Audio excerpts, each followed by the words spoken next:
We have 405 acres here at Edith Macy.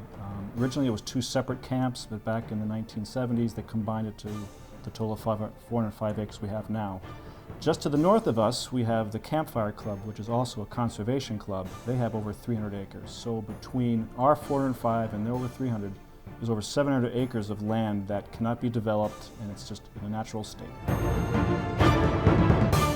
We try and use the native plants for all of the plantings that we do, with the exception of sometimes in the summer we'll add a couple plants for color in the front main beds. The native plants are acclimated to the soil and the environment of the area.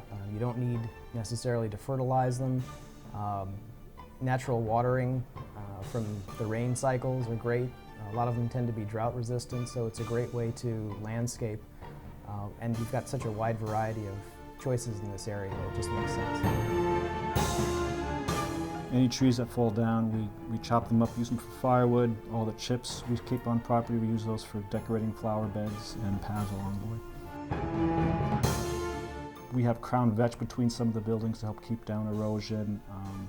And we try to keep the mowing to a minimum. What you see with grass is maybe less than 15% of the property is developed. So as far as grasses and maintaining like that is minimum. So it's all in a natural state, and don't have to worry too much about erosion. In some cases where we've got really steep slopes also, there's some a drainage pipe or two that directs some of the water away from the highly prone erosion areas.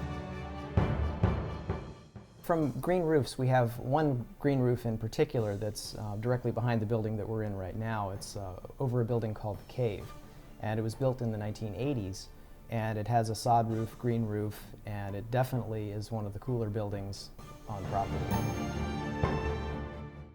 We don't use any toxic products outside of our buildings at all. Everything that you see is in its natural state. We don't spray any pesticides. On occasion, we've used some deterrents that taste bad to animals, but it's not of a toxic nature. And really controlling our deer population.